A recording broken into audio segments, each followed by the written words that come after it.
안녕하세요, 햄쌤입니다. 잘 지내셨나요? 오늘은 7, 8, 9월 공부 방법, 모의고 강의, 댓글 Q&A를 다뤄보도록 하겠습니다.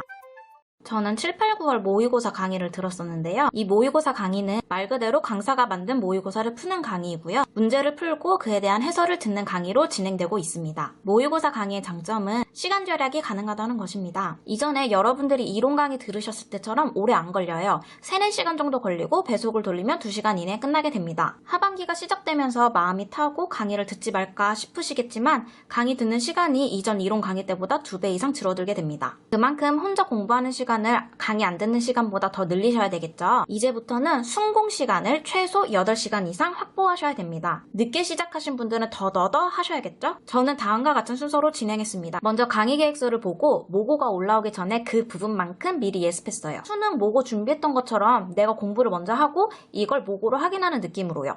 아직 난 자신 없어, 못 풀겠어요 하는 분들도 계실 거예요. 그래서 강의를 먼저 듣고 모고를 푸시는 분들도 계실 거예요. 저는 자신이 없더라도 먼저 예습하고 문제 푸시는 걸 추천드립니다. 모고를 드는 가장 큰 이유는 나도 모르게 내 머릿속에 잡혀있던 오개념들을 수정하고 정확하게 바로잡기 위함이에요. 먼저 강의를 듣거나 문제를 본 다음에 공부를 하고 문제를 풀면 이런 목적을 달성하기 어렵겠죠. 저도 모고를 풀고 강의 들으면서 채점하면 내가 잘못 알고 있었구나, 이해하고 있었다고 생각했는데 완전히 이해한 게 아니었구나 라는 깨달음을 매 주마다 느꼈습니다. 인지부조화, 교육학에서 배우셨죠? 모고 해설을 듣고 인지부조화를 느껴서 봤었던 강론서이지만 한 번 더 찾아보고 이해 안 되면 구글링하고 그랬습니다. 시간이 없으셔도 오답을 하시는 게 중요한데요. 틀린 건 계속 틀리게 되어 있어요. 저는 오답 노트를 따로 만들지는 않았고요. 해설 강의를 들으면서 중요한 개념, 새로 알게 된 것, 내가 틀린 부분을 하이라이트 쳐놓고 교재에 없는 부분이면 교재에다가 새로 추가해서 정리해놨습니다. 저는 제가 봤던 모의고사 문제지와 답지를 한 파일에다 모아놨어요. 10월, 11월에는 눈으로 모고를 복습하면서 다시 풀어보고 하이라이트 친 부분을 다시 보고 했습니다.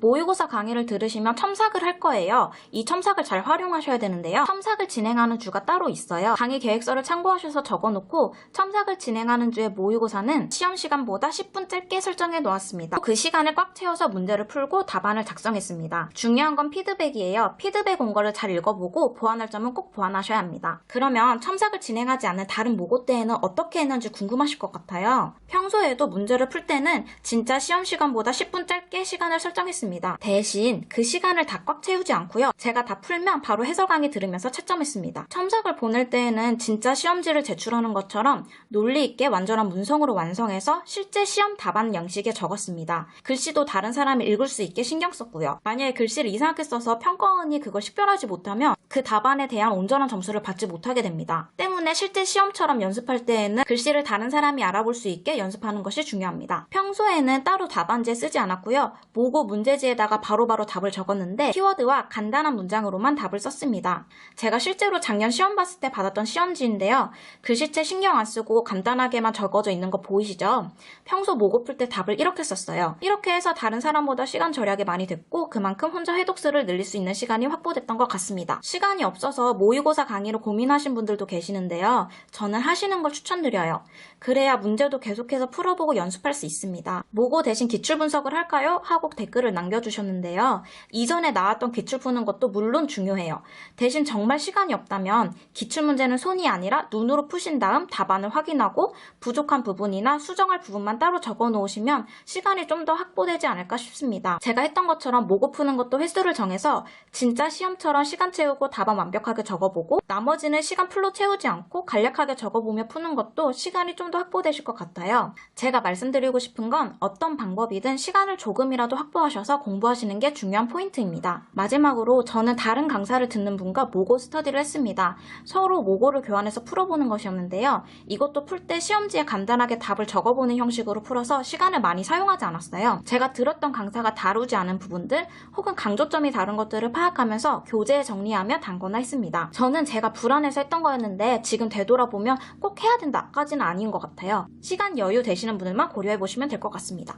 제가 7월에 나이트킵 하면서 모성 강론서를 다 봤고 올인을 시작하면서 9월, 10월에 걸쳐서 나머지 강론서를 봤어요. 과목별로 강론서를 어떻게 공부했는지 말씀드리겠습니다. 첫 번째, 모성 간호학입니다. 워낙에 방대하게 기출되었기 때문에 전체 부분을 다 훑으면서 정리했습니다. 웬만한 거는 교재에 있었기 때문에 없는 부분만 추가로 정리해서 단권화했습니다. 전에도 말씀드렸지만 저는 강사 교재에다가 단권화를 했습니다. 두 번째, 정신간호학입니다. 저번 영상에서도 말씀드렸지만 다 보시라고 했어요. 제가 이것만 다 봤어도 5점은 더 높았을 거라고. 제가 학교 다닐 땐 DSM-4가 들어있는 강론서였는데 진단 기준과 질환 분류만 다를 뿐 다른 건 다 똑같아서 그냥 봤습니다. 저처럼 DSM-4가 들어있는 강론서를 가지고 계신 분들은 DSM-5에서 바뀐 기준이랑 질환 분류, 질환명을 따로 강사 교재 보시면 되고 이외의 부분은 가지고 계신 강론서 보시면 됩니다. 세 번째, 성인간호학입니다. 성인간호학 너무 많죠? 제가 만약 여기서 성인도 다 보세요 하면 여러분들은 헛웃음이 나올 거예요. 저는 성인간호학 강론서에서 중요한 질환이랑 기초건강과학 부분을 봤습니다. 예를 들면 TB, GERD, 펩티걸서, 아스마 등등등 이런 걸 봤고요. 기초건강과학 부분은 예를 들어 혈액질환 파트이면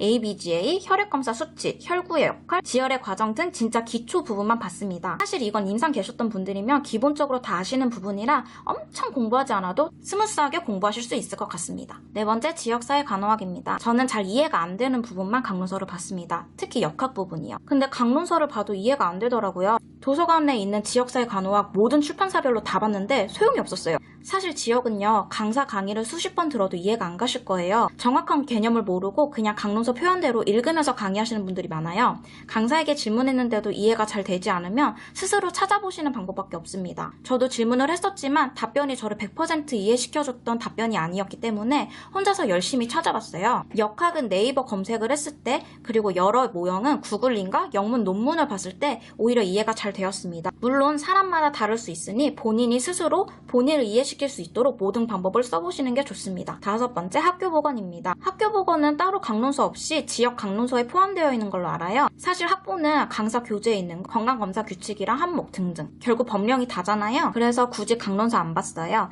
대신 법령은 계속 개정되기 때문에 8, 9월 사이에 법령을 한꺼번에 쫙 뽑아서 외우시는 걸 추천드립니다. 여기서 중요한 점, 이 개정된 법령은 시행일 기준입니다. 작년 감염병 문제 나왔던 거 아시죠? 2020년부터 개정된 법으로 시행이고 현행은 아직이었습니다. 저는 맞췄지만 많은 수험생분들이 곧 개정될 법령을 기준으로 답을 써서 틀렸습니다. 답답형이라 무려 2점짜리를요. 다 아는 건데 어이없게 틀렸어요. 오해를 방지하기 위해 문제에서도 2018년 개정 기준이라고 써놓았지만 이 문제에서 삐끗한 분들 진짜 많으셔요. 마지막으로 아동간호학입니다. 아동은 성인처럼 중요한 질환을 보고 아동 건강검사, 발달 부분을 강론서로 봤습니다. 제가 중요 질환이라고 말해서 진짜 질환만 이야기하는 거 아니겠죠? 그 질환의 병태생리, 증상, 간호, 치료 등등등을 모두 통틀어서 보셔야 됩니다. 저는 교재가 줄글로 되어 있어서 머리에 박히듯이 기억되지 않았어요.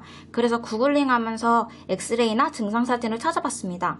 시각적으로 보니까 좀 더 잘 기억되고 구체적이고 자신있게 설명이 가능해졌습니다. 하반기에는 절대로 귀찮아하시면 안 돼요. 상반기에는 집에 토대를 마련해놨다면 하반기에는 집을 짓고 안에 인테리어 공사를 하는 시기입니다. 확실하게 알도록 온갖 방법을 동원해서 공부하셔야 됩니다. 다음으로 스터디인데요. 저는 7, 8, 9월 달에도 밴드 스터디를 계속 유지했고요. 모의고사 예습을 위해서 모의고사 강의가 올라오기 전으로 시간을 바꿔서 스터디했습니다. 그러다가 8월, 9월쯤에는 자꾸 까먹어서 텀을 두고 반복해야 되겠다고 느껴졌어요. 그래서 2주 텀을 두고 복습용 전화 스터디를 구했습니다. 예를 들어 9월 첫 주에 아동이 모고 범위였으면 2주 뒤인 9월 셋째 주에 아동을 다시 복습해서 스터디한 겁니다. 양이 너무 많았기 때문에 이때 스터디에서는 중요하다고 생각했는데 모고에 나오지 않았던 부분을 준비해서 서로 질문하고 답하는 형식으로 했습니다. 이 스터디는 11월 시험 전주까지 했는데 스터디쌤이랑 함께 합격을 해서 지금은 동기가 되었습니다.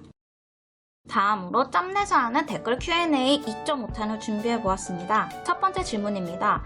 회독 돌렸다는 게 처음부터 끝까지 말씀하시는 건가요? 네, 지역 모성 아동 정신 성인 학보 처음부터 끝까지 돌린 걸 1회독이라고 합니다. 읽는 거 아니고요. 암기 플러스 인출한 것입니다. 암기랑 인출로 11회독이라고 하면 여러분들이 저렇게 못하겠다 라고 생각하실 수도 있어요.